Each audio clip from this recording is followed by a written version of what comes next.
O pâncreas é um órgão que fica lá no fundo do nosso abdômen e que tem duas grandes funções: a exócrina, responsável pela digestão, e a endócrina, pela fabricação dos hormônios. Essa fábrica acontece nas ilhotas, que é o agrupamento de células que lembram ilhas que ficam espalhadas por todo o pâncreas. E a maior parte dessas ilhotas é preenchida pelas células beta, que são as responsáveis pela fabricação e secreção de insulina. O diabetes tipo 1 é caracterizado por uma falha dessa linha de produção.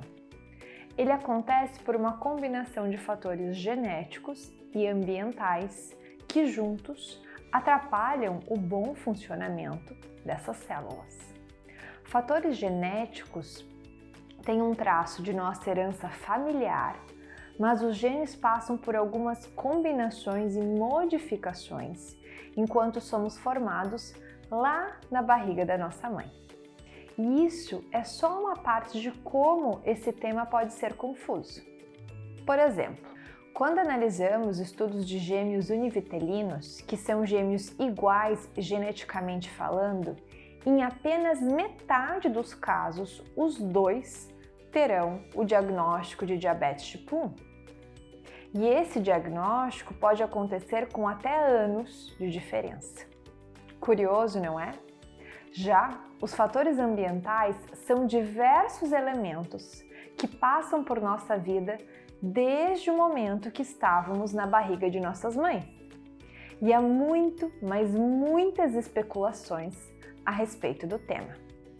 Por exemplo, a Finlândia é o país com mais casos de diabetes tipo 1 por habitantes no mundo. Então, se acredita que talvez o clima frio possa ser um dos fatores ambientais relacionados ao diabetes tipo 1.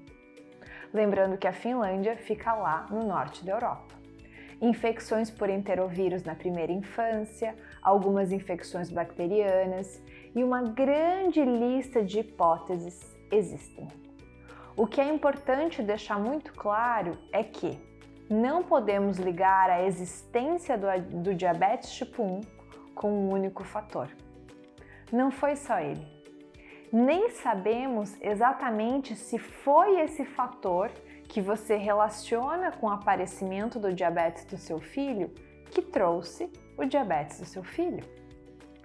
Porque uma criança de 2 anos de idade que foi amamentada no seio materno por pelo menos 6 meses, que não tinha exposição ao açúcar, que tem uma família com hábitos de vida extremamente saudáveis, que nunca usou antibiótico e sempre foi uma criança feliz, abriu o diagnóstico de diabetes tipo 1 não tendo ninguém dentro da sua família com ele. Nós não sabemos, mas talvez um dia saberemos. Voltando a como o diabetes tipo 1 surge, até hoje temos uma certa dificuldade de entender como isso acontece. Parte do que sabemos é resultado de estudos de modelos animais, em especial ratinhos. E hoje entendemos muito bem que a célula beta desses ratinhos é diferente da nossa.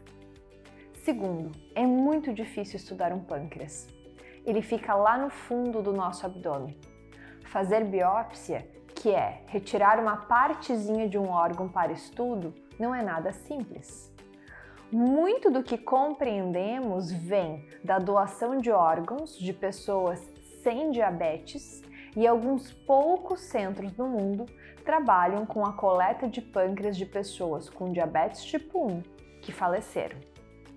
Lembrando que muitos desses órgãos, quase todos na verdade, já passou por muitos anos de vida. Ter um pâncreas de uma pessoa recém-diagnosticada em larga escala é praticamente impossível. Mas, voltando ao porquê ou a como o diabetes tipo 1 apareceu na vida de tantas famílias, a história que contamos desde os anos 80 é que o sistema de defesa do organismo se perdeu e, de forma muito caprichosa, começou a destruir o que não era para ser destruído. Caprichosa porque ele foi lá e escolheu as células beta que estão espalhadas em nosso pâncreas. Hoje sabemos que talvez essa história do início do diabetes tipo 1 não seja tão simples assim.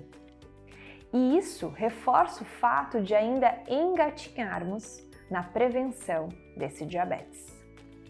Conforme uma aula lindíssima do Dr. Mark, que eu tive a felicidade de assistir no Congresso do SPAD em 2019, Congresso da Sociedade Internacional em Diabetes na Infância e na Adolescência, contávamos a história de que os sintomas de diabetes tipo 1 começariam a aparecer somente quando mais de 80% das células beta estivessem destruídas. Hoje, sabemos que com 40 a 60% de perda de funcionamento dessas células beta, algumas pessoas já podem ser diagnosticadas. Aprendemos ainda que o diabetes tipo 1 pode surgir também não só de uma célula beta que foi destruída, mas sim de uma célula beta que é pouco eficiente, como se ela fosse uma célula mais cansada ou até que envelheceu mais cedo. Talvez esse tipo de célula não tão produtiva mande uma mensagem para o nosso sistema de defesa, sinalizando que ela não é uma célula ótima, e o diabetes começa ali. Sim, é possível que o caminho de um tratamento futuro do diabetes não esteja mirando só na nossa imunidade destruindo a célula beta, mas também na própria célula beta.